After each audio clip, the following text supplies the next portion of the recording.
नमस्कार, खबरां दे इस बुलेटिन विच तुहाडा स्वागत है। मैं हां रचना सेवक। पहला पेश ने चोणवीआं खबरां। प्रधानमंत्री नरेंद्र मोदी अमरीका ते मिस्र दे 5 दिनां दौरे ते कल होणगे रवाना। 21 जून नूं कौमांतरी योग दिवस दे समागमां दी करनगे अगवाई। अमरीका वसदे भारती मूल दे लोकां विच प्रधानमंत्री दी फेरी नूं लैके उत्साह।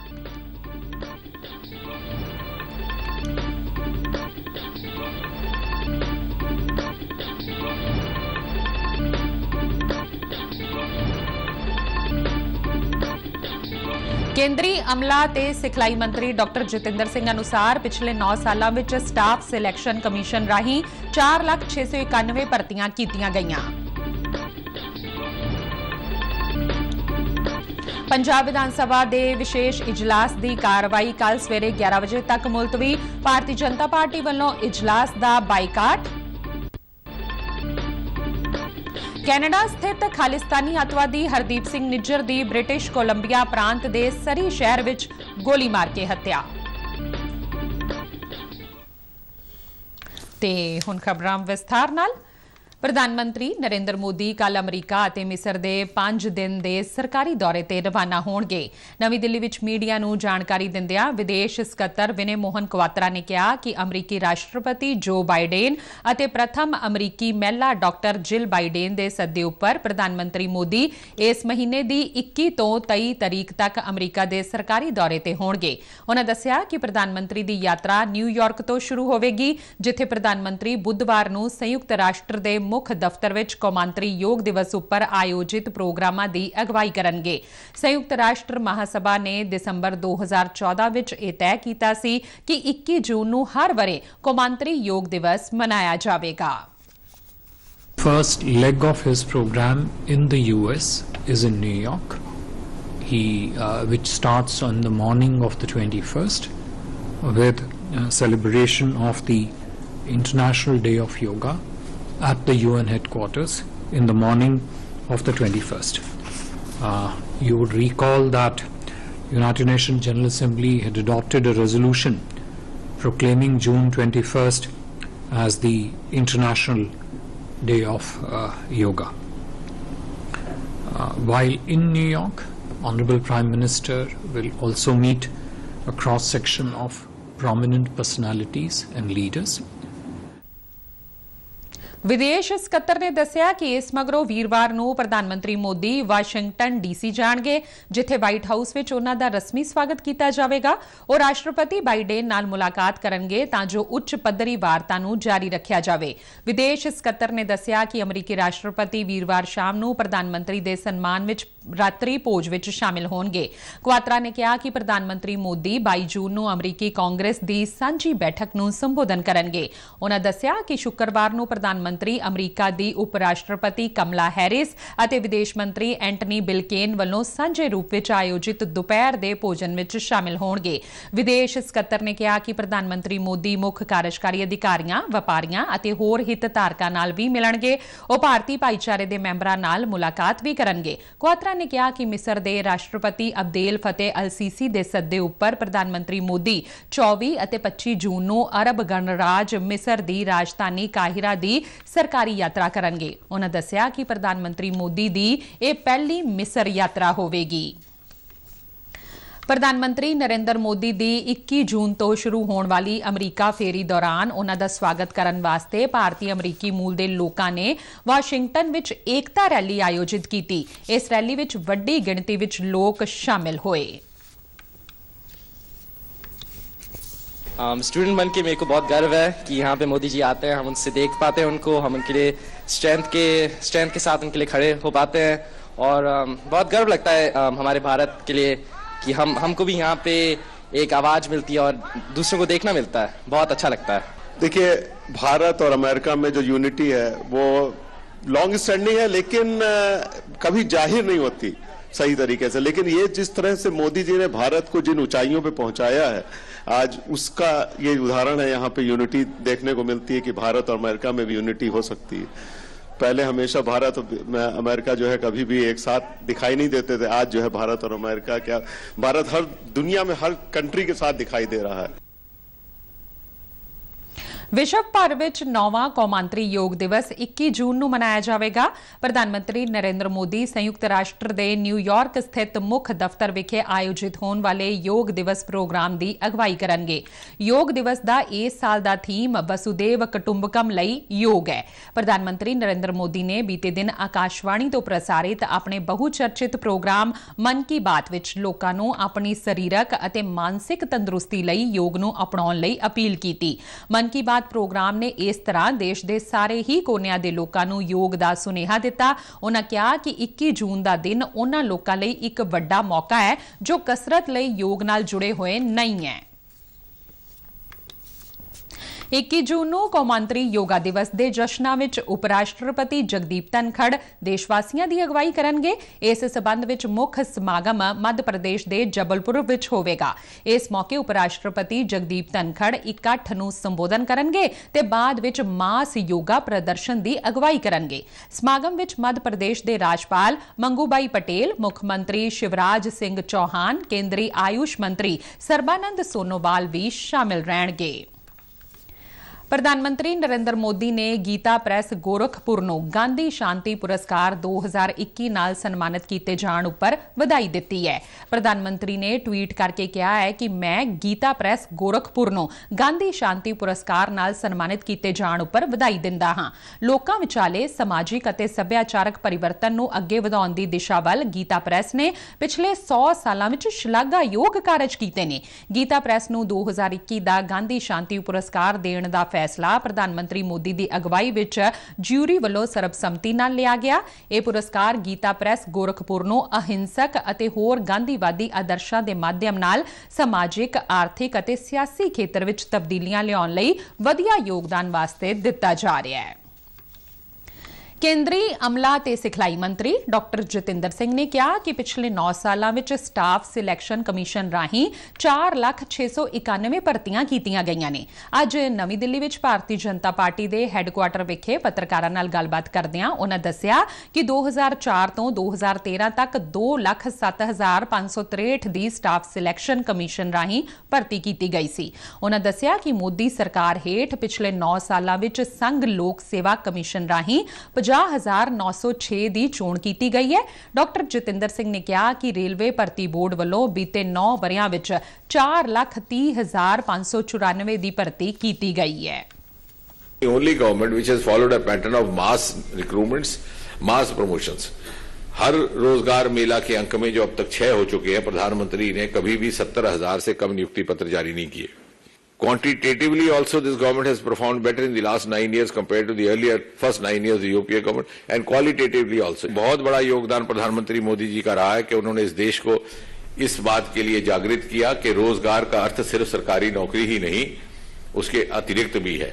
और परिणाम ये कि 350 से बढ़कर के आज 1 लाख तक पहुंच गए हमारे स्टार्टअप्स। ਪੰਜਾਬ ਵਿਧਾਨ ਸਭਾ ਦੀ ਕਾਰਵਾਈ ਕੱਲ ਸਵੇਰੇ 11 ਵਜੇ ਤੱਕ ਲਈ ਮੁਲਤਵੀ ਕਰ ਦਿੱਤੀ ਗਈ ਹੈ। ਅੱਜ ਸਦਨ ਵਿੱਚ ਵਿਛੜੇ ਮੈਂਬਰਾਂ ਨੂੰ ਸ਼ਰਧਾਂਜਲੀ ਦਿੱਤੀ ਗਈ। ਹੋਰਨਾਂ ਤੋਂ ਇਲਾਵਾ ਪੰਜਾਬ ਦੇ ਸਾਬਕਾ ਮੁੱਖ ਮੰਤਰੀ ਪ੍ਰਕਾਸ਼ ਸਿੰਘ ਬਾਦਲ, ਸਾਬਕਾ ਕੈਬਨਿਟ ਮੰਤਰੀ ਚੌਧਰੀ ਸਵਰਨਾ ਰਾਮ, ਸਾਬਕਾ ਡਿਪਟੀ ਸਪੀਕਰ ਜਸਵੰਤ ਸਿੰਘ ਤੇ ਸਾਬਕਾ ਵਿਧਾਨਕਾਰ ਰੁਮਾਰ ਚੰਦ ਤੋਂ ਇਲਾਵਾ ਸੁਤੰਤਰਤਾ ਸੈਨਾਨੀ ਉਜਾਗਰ ਸਿੰਘ, ਖਿਡਾਰੀ ਕੌਰ ਸਿੰਘ, ਕਾਂਸਟੇਬਲ ਮਨਦੀਪ ਸਿੰਘ ਨੂੰ ਸ਼ਰਧਾ ਦੇ ਫੁੱਲ ਭੇਂਟ ਕੀਤੇ ਗਏ। ਮੁੱਖ ਮੰਤਰੀ ਭਗਵੰਤ ਸਿੰਘ ਮਾਨ ਨੇ ਉੜੀਸਾ ਵਿੱਚ ਹੋਏ ਰੇਲ ਹਾਦਸੇ ਵਿੱਚ ਮਾਰੇ ਗਏ ਵਿਅਕਤੀਆਂ ਨੂੰ ਵੀ ਸ਼ਰਧਾਂਜਲੀ ਦੇਣ ਦਾ ਸੁਝਾਅ ਦਿੱਤਾ। ਮੈਂਬਰਾਂ ਵੱਲੋਂ 2 ਮਿੰਟ ਦਾ ਮੌਨ ਰੱਖ ਕੇ ਵਿਛੜੀਆਂ ਸ਼ਖਸੀਅਤਾਂ ਨੂੰ ਸ਼ਰਧਾ ਦੇ ਫੁੱਲ ਭੇਂਟ ਕੀਤੇ ਗਏ। ਅੱਜ ਸ਼ੁਰੂ ਹੋਏ ਇਜਲਾਸ ਦਾ ਭਾਰਤੀ ਜਨਤਾ ਪਾਰਟੀ ਵੱਲੋਂ ਬਾਈਕਾਟ ਕੀਤਾ ਗਿਆ। ਭਾਰਤੀ ਜਨਤਾ ਪਾਰਟੀ ਦੇ ਸੂਬਾ ਪ੍ਰਧਾਨ ਅਸ਼ਵਨੀ ਸ਼ਰਮਾ ਨੇ ਇਸ ਦਾ ਐਲਾਨ ਕਰਦਿਆਂ ਕਿਹਾ ਕਿ ਪਹਿਲਾਂ ਹੋਏ ਇਜਲਾਸ ਵਿੱਚ ਲਿਆਂਦੇ ਮਤਿਆਂ ਦਾ ਕੀ ਬਣਿਆ। ਉਨ੍ਹਾਂ ਕਿਹਾ ਕਿ ਨਸ਼ੇ ਦੇ ਮੁੱਦੇ ਉੱਪਰ ਵਾਈਟ ਪੇਪਰ ਲਿਆਉਣਾ ਚਾਹੀਦਾ ਸੀ। ਉਨ੍ਹਾਂ ਕਿਹਾ ਕਿ ਕੇਜਰੀਵਾਲ ਨੂੰ ਖੁਸ਼ ਕਰਨ ਲਈ ਲਿਆਂਦੇ ਗਏ ਬੇਵਜ੍ਹਾ ਦੇ ਇਜਲਾਸ ਵਿੱਚ ਉਹ ਹਿੱਸਾ ਨਹੀਂ ਲੈਣਗੇ। ਕਾਂਗਰਸ ਵਿਧਾਇਕ ਪ੍ਰਗਟ ਸਿੰਘ ਨੇ ਕਿਹਾ ਕਿ ਗੁਰਦੁਆਰਾ ਐਕਟ ਕੇਂਦਰੀ ਐਕਟ ਹੈ ਤੇ ਇਸ ਵਿੱਚ ਹੋਰ ਸੂਬਿਆਂ ਦਾ ਵੀ ਸਬੰਧ ਹੈ। ਚੰਡੀਗੜ੍ਹ ਵਿੱਚ ਪ੍ਰਗਟ ਸਿੰਘ ਨੇ ਕਿਹਾ ਕਿ ਸ਼੍ਰੋਮਣੀ ਕਮੇਟੀ ਸੋਧ ਲਿਆ ਸਕਦੀ ਹੈ, ਸਰਕਾਰ ਨੂੰ ਅਜਿਹਾ ਕੋਈ ਹੱਕ ਨਹੀਂ ਹੈ। ਉਨ੍ਹਾਂ ਕਿਹਾ ਕਿ ਬਿਹਤਰ ਹੁੰਦਾ ਕਿ ਜੇ ਇਜਲਾਸ ਲੋਕ ਮਸਲਿਆਂ ਦੇ ਹੱਲ ਲਈ ਬੁਲਾਇਆ ਜਾਂਦਾ। ਵਿਧਾਨ ਸਭਾ ਦੇ ਬਾਹਰ ਪੱਤਰਕਾਰਾਂ ਨਾਲ ਗੱਲਬਾਤ ਕਰਦਿਆਂ ਕਾਂਗਰਸ ਦੇ ਵਿਧਾਇਕ ਰਾਣਾ ਗੁਰਜੀਤ ਸਿੰਘ ਨੇ ਕਿਹਾ ਕਿ ਗੁਰਬਾਣੀ ਪ੍ਰਸਾਰਣ ਦੇ ਮੁੱਦੇ ਤੇ ਸਰਕਾਰ ਨੂੰ ਸਿੱਖ ਵਿਚਾਰਕਾਂ ਅਤੇ ਮਾਹਿਰਾਂ ਦੀ ਰਾਏ ਲੈਣੀ ਚਾਹੀਦੀ ਹੈ। ਉਨ੍ਹਾਂ ਕਿਹਾ ਕਿ ਸਰਕਾਰ ਨੂੰ ਇਸ ਤਰ੍ਹਾਂ ਧਾਰਮਿਕ ਮਾਮਲਿਆਂ ਵਿੱਚ ਦਖਲ ਨਹੀਂ ਦੇਣਾ ਚਾਹੀਦਾ। ਪੰਜਾਬ ਸਰਕਾਰ ਵੱਲੋਂ ਕੇਂਦਰ ਸਰਕਾਰ ਤੇ ਵੱਖ-ਵੱਖ ਕੇਂਦਰੀ ਸਕੀਮਾਂ ਤਹਿਤ ਫੰਡ ਜਾਰੀ ਨਾ ਕਰਨ ਦੇ ਦੋਸ਼ ਲਗਾਏ ਜਾ ਰਹੇ ਨੇ, ਜਦੋਂ ਕਿ ਕੇਂਦਰ ਸਰਕਾਰ ਦਾ ਕਹਿਣਾ ਹੈ ਕਿ ਪੰਜਾਬ ਸਰਕਾਰ ਕੇਂਦਰੀ ਸਕੀਮਾਂ ਨੂੰ ਆਪਣੇ ਰਾਜਨੀਤਿਕ ਹਿੱਤਾਂ ਲਈ ਵਰਤ ਰਹੀ ਹੈ। ਪੰਜਾਬ ਸਰਕਾਰ ਵੱਲੋਂ ਕੇਂਦਰ ਦੀਆਂ ਸਿਹਤ ਯੋਜਨਾਵਾਂ ਦਾ ਨਾਂ ਬਦਲ ਕੇ ਫੰਡਾਂ ਦੀ ਦੁਰਵਰਤੋਂ ਕੀਤੀ ਜਾ ਰਹੀ ਹੈ। ਕੇਂਦਰੀ ਸਿਹਤ ਮੰਤਰੀ ਡਾਕਟਰ ਮਨਸੁਖ ਮਾਂਡਵੀਆ ਨੇ ਫਰਵਰੀ ਵਿੱਚ ਲੋਕ ਸਭਾ ਵਿੱਚ ਆਪਣੇ ਬਿਆਨ ਵਿੱਚ ਕਿਹਾ ਸੀ ਕਿ ਪੰਜਾਬ ਸਰਕਾਰ ਵੱਲੋਂ ਕੇਂਦਰ ਦੀ Ayushman Bharat health and wellness centre scheme ਹੇਠ ਦਿੱਤੇ ਗਏ ਫੰਡਾਂ ਨਾਲ ਸਥਾਪਿਤ ਕੀਤੇ ਗਏ ਸਿਹਤ ਕੇਂਦਰਾਂ ਦਾ ਨਾਂ ਬਦਲ ਕੇ ਆਮ ਆਦਮੀ ਮੁਹੱਲਾ ਕਲੀਨਿਕ ਰੱਖਿਆ ਗਿਆ ਹੈ, ਜੋ ਕਿ ਕੇਂਦਰ ਅਤੇ ਰਾਜ ਵਿਚਾਲੇ ਸਮਝੌਤਿਆਂ ਦੀ ਉਲੰਘਣਾ ਹੈ। ਉਨ੍ਹਾਂ ਕਿਹਾ ਕਿ ਰਾਜ ਵਿੱਚ ਦਿੱਤੀਆਂ ਜਾ ਰਹੀਆਂ ਸਿਹਤ ਸਹੂਲਤਾਂ ਵਿੱਚ ਕੇਂਦਰ ਸਰਕਾਰ ਵੱਲੋਂ 60% ਅਤੇ ਰਾਜ ਸਰਕਾਰ ਵੱਲੋਂ 40% ਯੋਗਦਾਨ ਪਾਇਆ ਜਾਂਦਾ ਹੈ। ਪਿਛਲੇ ਦਿਨੀ ਪੰਜਾਬ ਦੇ ਦੌਰੇ ਦੌਰਾਨ ਡਾਕਟਰ ਮਨਸੁਖ ਮਾਂਡਵੀਆ ਨੇ ਕਿਹਾ ਕਿ ਪੰਜਾਬ ਸਰਕਾਰ ਨੇ ਕੇਂਦਰ ਸਰਕਾਰ ਦੀ ਇਸ ਯੋਜਨਾ ਨੂੰ ਬੰਦ ਕਰਕੇ ਹੁਣ ਇਹਨਾਂ ਨੂੰ ਆਮ ਆਦਮੀ ਕਲੀਨਿਕ ਯੋਜਨਾ ਵਿੱਚ ਤਬਦੀਲ ਕਰ ਦਿੱਤਾ ਹੈ। ਇਸ ਲਈ ਮਜਬੂਰਨ ਉਹਨਾਂ ਨੂੰ ਕੇਂਦਰੀ ਫੰਡ ਬੰਦ ਕਰਨੇ ਪੈ ਰਹੇ ਨੇ। क्योंकि भारत सरकार की योजना को कन्वर्ट कर देना, बंद कर देना, तो बंद हो जाने से स्वाभाविक तौर पर ग्रांट देना विषय नहीं बनता है। केवल विषय इतना ही है। मैं कहता हूँ कि मोहल्ला क्लिनिक बनाए, अच्छा बनाए, हमें कोई दिक्कत नहीं। हर राज्य सरकार अपने अपने राज्य में योजना चला सकती है। हमारा विषय केवल इतना ही है कि हेल्थ एंड वेलनेस सेंटर को आप भारत सरकार ने बनाया हुआ हेल्थ एंड वेलनेस सेंटर पर आप मोहल्ला क्लिनिक का बैनर नहीं लगा सकते। इस दौरान पंजाब के लोगों ने राज सरकार वालों मुहैया करवाईयां जा रही सेहत सेवावां प्रति चिंता प्रगट की है। उन्हों का कहना है कि केंद्री फंडा तो बिना इन्हां क्लीनिकां नूं चलाउणा बहुत मुश्किल होवेगा अते इस दा सीधा असर आम जनता नूं भुगतना पवेगा। आम आदमी पार्टी सरकार है, इन्होंने घोषणा की सी कि आम आदमी क्लिनिक खोलांगे, तो जो खोलना सीगा तो तुसी अपने जिहड़े पंजाब सरकार के फंड है उस खोलो। हुण केंद्र सरकार जिहड़ी हैगी है वो हेल्थ एंड वैलनेस सेंटर्स जिहड़ी खोलती पई है, 60% उन्होंनी कंट्रीब्यूशन है, 40% पंजाब सरकार की कंट्रीब्यूशन है। सो वो जिहड़ा हैगा आयुष्मान भारत थले जिहड़ा खोलिया जाता, लेकिन इन्होंने उसको मिसयूटिलाइजेशन करके अपनी मोहर लानी शुरू करती है। तो उस नाते जिहड़ा हैगा कि केंद्रीय मंत्री श्री मनसुख मांडविया जी ने जिहड़ा हैगा घोषणा की है कि वो फंड जिहड़े हैगे आयुष्मान भारत वाले वो पंजाब सरकार दे स्टॉप किए जा रहे हैं और इससे जिहड़ा पंजाब दे जिहड़े लोकां दा नुकसान कीता, मैं तो कहांगा कि इस मान सरकार ने जिहड़ा हैगा सिस्टम जिहड़ा चल रहा सीगा, तुसी अपना नाम लगाने वास्ते तुसी सिस्टम कैसे बदल सकते हो?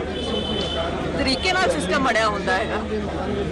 इस तरह नहीं हो सकता कि तुसी ओवरनाइट डिसाइड कर लो कि भाई असी ये नहीं करना, असी दूसरे तरफ जाना है। पंजाब के लोगों के इलाज के लिए, पंजाब के विकास के लिए पैसा भेज रही है, उसको पंजाब में लगाएं, पंजाब को खुशहाल बनाएं, पंजाबियों को इलाज देकर उनको जो है रोग मुक्त करने का काम करें। वो ये सीधे तौर पर ये पंजाब के लोगों के लिए काम नहीं कर रहे मुख्यमंत्री, ये मुख्यमंत्री दिल्ली को खुश करने के लिए पंजाब के पैसे का दुरुपयोग कर रहे हैं। नरमे ਦੀ ਬਿਜਾਈ ਲਈ ਅਬੋਹਰ ਦਾ ਇਲਾਕਾ ਪੰਜਾਬ ਵਿੱਚ ਹੀ ਨਹੀਂ ਦੇਸ਼ ਭਰ ਵਿੱਚ ਪ੍ਰਸਿੱਧ ਹੈ। ਇਸ ਵਾਰ ਪਿੰਡ ਤੇਲੂਪੁਰਾ ਵਿੱਚ ਨਰਮੇ ਦੀ ਫਸਲ ਉੱਪਰ ਗੁਲਾਬੀ ਸੁੰਡੀ ਦਾ ਹਮਲਾ ਹੋਣ ਕਾਰਨ ਫਸਲ ਨੂੰ ਭਾਰੀ ਨੁਕਸਾਨ ਪੁੱਜਿਆ ਹੈ। ਜਾਣਕਾਰੀ ਮਿਲਣ ਤੇ ਖੇਤੀ ਵਿਭਾਗ ਦੇ ਅਧਿਕਾਰੀ ਮੌਕੇ ਤੇ ਪੁੱਜੇ ਤੇ ਫਸਲ ਦਾ ਜਾਇਜ਼ਾ ਲਿਆ। ਕਿਸਾਨਾਂ ਨੇ ਦੱਸਿਆ ਕਿ ਉਹਨਾਂ ਨੇ ਠੇਕੇ ਉੱਪਰ ਜ਼ਮੀਨ ਲੈ ਕੇ ਨਰਮੇ ਦੀ ਬਿਜਾਈ ਕੀਤੀ ਸੀ। ਨਰਮਾ ਅਜੇ 1.5-2 ਫੁੱਟ ਦਾ ਹੀ ਹੋਇਆ ਸੀ ਤੇ ਉਸ ਉੱਪਰ ਗੁਲਾਬੀ ਸੁੰਡੀ ਦਾ ਹਮਲਾ ਹੋਣ ਦੇ ਨਾਲ ਹਰੀ ਸੁੰਡੀ ਤੇ ਪੱਤਾ ਮਰੋੜ ਨੇ ਵੀ ਨਰਮੇ ਨੂੰ ਆਪਣੀ ਚਪੇਟ ਵਿੱਚ ਲੈ ਲਿਆ। ਗੁਲਾਬੀ ਸੁੰਡੀ ਦਾ ਬਹੁਤ ਜ਼ਿਆਦਾ ਅਟੈਕ ਹੈ। ਪਿਛਲੇ ਗੇੜੇ ਸਾਨੂੰ ਚਿੱਟੀ ਮੱਖੀ ਦਾ ਅਟੈਕ ਸੀ ਤੇ ਇਸ ਵਾਰ ਗੁਲਾਬੀ ਸੁੰਡੀ ਦਾ ਜੀ। ਅਸੀਂ ਦੂਜਾ ਆਪਣੇ ਸਪਰੇਵਾਂ ਵੀ ਕਰ ਚੁੱਕੇ ਆ, ਪ੍ਰੋਗਲਨ ਸਪਰੇ ਕੀਤੀ, ਉਸ ਦਾ ਸਾਨੂੰ ਕੋਈ ਰਿਜ਼ਲਟ ਨਹੀਂ ਮਿਲਿਆ ਜੀ। ਮੰਗ ਇਹ ਸਾਨੂੰ ਇਸ ਦਾ ਕੋਈ ਨਾ ਕੋਈ ਇਲਾਜ ਦੱਸਿਆ ਜਾਵੇ, ਸਪਰੇਵਾਂ ਦਿੱਤੀਆਂ ਜਾਣ ਸਾਨੂੰ ਤੇ ਸਪਰੇਆਂ ਕਰਾਈਆਂ ਰਹਿ ਜਾਣ। ਬਹੁਤ ਜ਼ਿਆਦਾ ਅਟੈਕ, ਹਰੇਕ ਫੁੱਲ ਦੇ ਵਿੱਚ ਅਟੈਕ ਹੈ ਜੀ ਗੁਲਾਬੀ ਸੁੰਡੀ ਦਾ। ਗੁਲਾਬੀ ਸੁੰਡੀ ਦਾ ਬਹੁਤ ਜ਼ਿਆਦਾ ਅਟੈਕ ਹੈਗਾ ਜੀ। ਇਸ ਭਰਾ ਨੇ ਠੇਕੇ ਲਈ ਹੈ ਜ਼ਮੀਨ ਜੀ, ਮੇਰੇ ਕੋਲ ਵੀ ਨਰਮਾ ਆਪਦਾ ਖੁਦ ਦਾ ਹੈਗਾ ਜੀ, ਉਹਦੇ 'ਚ ਬਹੁਤ ਜ਼ਿਆਦਾ ਅਟੈਕ ਹੈਗਾ ਜੀ। ਸਰਕਾਰ ਨੂੰ ਅਪੀਲ ਹੈਗੀ ਕਿ ਸਰਕਾਰੀ ਟੀਮਾਂ ਭੇਜ ਕੇ ਤੇ ਇਹਦਾ ਵੱਧ ਤੋਂ ਵੱਧ ਕੋਈ ਇਲਾਜ ਦੱਸਿਆ ਜਾਵੇ ਜੀ। ਸਰਕਾਰ ਤੋਂ ਮੰਗ ਕਰਦੇ ਹਾਂ ਵੀ ਸਰਕਾਰੀ ਟੀਮ ਭੇਜ ਕੇ ਗੁਲਾਬੀ ਸੁੰਡੀ ਤੇ ਹਰੀ ਸੁੰਡੀ ਦਾ ਬਚਾਅ ਲਈ ਟੀਮ ਭੇਜੀ ਜਾਵੇ ਤੇ ਇਹਦਾ ਉਪਾਅ ਦੱਸਿਆ ਜਾਵੇ ਤੇ ਕੋਈ ਵਧੀਆ ਦਵਾਈ ਦਿੱਤੀ ਜਾਵੇ। ਖੇਤੀ ਵਿਭਾਗ ਦੇ ਅਧਿਕਾਰੀ ਗਗਨਦੀਪ ਸਿੰਘ ਨੇ ਦੱਸਿਆ ਕਿ ਗੁਲਾਬੀ ਸੁੰਡੀ ਦਾ ਜ਼ਿਆਦਾਤਰ ਹਮਲਾ ਨਰਮੇ ਦੀ ਅਗੇਤੀ ਫਸਲ ਉੱਪਰ ਦੇਖਣ ਨੂੰ ਮਿਲ ਰਿਹਾ ਹੈ। ਇਹ ਸਰਵੇ ਅਸੀਂ ਜਿਹੜਾ ਡੇਲੀ ਕਰ ਰਹੇ ਹਾਂ ਗੁਲਾਬੀ ਸੁੰਡੀ ਦੇ ਰਿਲੇਟਡ ਪਿਛਲੇ 10-15 ਦਿਨਾਂ ਤੋਂ ਸਾਨੂੰ ਨੋਟਿਸ ਦੇ ਵਿੱਚ ਆਇਆ ਕਿ ਅਗੇਤੇ ਨਰਮੇ ਜਿਹੜੇ ਵੀ ਹੈ ਜਿਨ੍ਹਾਂ ਦੇ ਵਿੱਚ ਕੀ ਹੈ ਫੁੱਲ ਫਲਾਕਾ ਆ ਗਿਆ ਉਹਨਾਂ ਦੇ ਵਿੱਚ ਸੁੰਡੀ ਦਾ ਜਿਹੜਾ ਉਹ ਅਟੈਕ ਸਾਨੂੰ ਮਿਲਿਆ, ਜਿਹਦੇ ਰਿਗਾਰਡਿੰਗ ਅਸੀਂ ਕੀ ਆ ਆਪਣੇ ਉੱਚ ਅਧਿਕਾਰੀਆਂ ਨੂੰ ਵੀ ਇਨਫੋਰਮ ਕੀਤਾ ਹੋਇਆ ਹੈ, ਜਿਹਦੇ ਬਾਬਤ ਉਹਨਾਂ ਵੱਲੋਂ ਵੀ ਐਡਵਾਈਜ਼ਰੀ ਜਾਰੀ ਕਰ ਦਿੱਤੀ ਗਈ ਹੈ ਤੇ ਜਿਹੜੀ ਵੀ ਸਾਡੀ ਵੀਸੀ ਵਗੈਰਾ ਹੁੰਦੀ ਹੈ ਉਹਦੇ ਵਿੱਚ ਵੀ ਅਸੀਂ ਇਨਫੋਰਮ ਕਰਤਾ ਸੀ। ਜਿਹੜੀ ਐਡਵਾਈਜ਼ਰੀ ਹੈ ਉਹ ਸਾਡੇ ਚੀਫ ਸਾਹਿਬਾਨ ਵੱਲੋਂ ਵੀ ਜਿਹੜੀ ਹੈ DPRO ਫਾਜ਼ਿਲਕਾ ਦੇ ਪੇਜ ਦੇ ਉੱਪਰ ਆ ਗਈ ਹੈ, ਜਿਹਦੇ ਵਿੱਚ ਕੀ ਹੈ ਸ਼ੁਰੂਆਤੀ ਅਵਸਥਾ ਦੇ ਵਿੱਚ ਜਿਹੜੀਆਂ 4 ਸਪਰੇਆਂ ਦੀ ਜਿਹੜੀ ਹੈ ਰਿਕਮੈਂਡੇਸ਼ਨਸ ਦਿੱਤੀ ਗਈ ਹੈ। ਕੈਨੇਡਾ ਸਥਿਤ ਖਾਲਿਸਤਾਨੀ ਅੱਤਵਾਦੀ ਹਰਦੀਪ ਸਿੰਘ ਨਿੱਜਰ ਦੀ ਬ੍ਰਿਟਿਸ਼ ਕੋਲੰਬੀਆ ਪ੍ਰਾਂਤ ਦੇ ਸਰੀ ਸ਼ਹਿਰ ਵਿੱਚ ਗੋਲੀ ਮਾਰ ਕੇ ਹੱਤਿਆ ਕਰ ਦਿੱਤੀ ਗਈ। ਪੰਜਾਬ ਵਿੱਚ ਅੱਤਵਾਦੀ ਹਮਲਿਆਂ ਦੀ ਕਥਿਤ ਸਾਜ਼ਿਸ਼ ਰਚਨ ਦੇ ਮਾਮਲੇ ਵਿੱਚ ਭਾਰਤ ਨੂੰ ਉਸ ਦੀ ਤਲਾਸ਼ ਸੀ। ਹਾਲ ਹੀ ਵਿੱਚ ਭਾਰਤ ਸਰਕਾਰ ਵੱਲੋਂ ਜਾਰੀ ਕੀਤੀ ਗਈ 40 ਹੋਰਨਾਂ ਅੱਤਵਾਦੀਆਂ ਦੀ ਸੂਚੀ ਵਿੱਚ ਨਿੱਜਰ ਦਾ ਨਾਮ ਹੀ ਸ਼ਾਮਲ ਸੀ। Nijjar Khalistan tiger force KTF ਅੱਤਵਾਦੀ ਗੁੱਟ ਦਾ ਸਰਗਨਾ ਸੀ। ਪੰਜਾਬ ਦੇ ਜਲੰਧਰ ਵਿੱਚ ਅੱਤਵਾਦੀ ਵਾਰਦਾਤ ਦੀ ਸਾਜ਼ਿਸ਼ ਰਚਨ ਦੇ ਮੁਲਜ਼ਮ ਦੇ ਤੌਰ ਤੇ ਨਿੱਜਰ ਦੀ ਗ੍ਰਿਫਤਾਰੀ ਵਿੱਚ ਮਦਦ ਲਈ 10 ਲੱਖ ਰੁਪਏ ਦਾ ਇਨਾਮ ਐਲਾਨਿਆ ਗਿਆ ਸੀ। ਇਸ ਤੋਂ ਪਹਿਲਾਂ NIA ਨੇ ਨਿੱਜਰ ਦੇ ਖਿਲਾਫ ਦੋਸ਼ ਪੱਤਰ ਵੀ ਦਾਖਲ ਕੀਤਾ ਸੀ। ਨਿੱਜਰ ਨੇ ਕੈਨੇਡਾ ਦੇ ਬ੍ਰੈਂਪਟਨ ਸ਼ਹਿਰ ਵਿੱਚ ਖਾਲਿਸਤਾਨ ਜਨਮਤ ਸੰਗ੍ਰਹਿ ਆਯੋਜਿਤ ਕਰਨ ਵਿੱਚ ਮੁੱਖ ਭੂਮਿਕਾ ਨਿਭਾਈ ਸੀ। ਤੇ ਇਸ ਦੇ ਨਾਲ ਹੀ ਖਬਰਾਂ ਦਾ ਇਹ ਬੁਲੇਟਿਨ ਖਤਮ ਹੁੰਦਾ ਹੈ। ਇਜਾਜ਼ਤ ਦਿਓ, ਨਮਸਕਾਰ।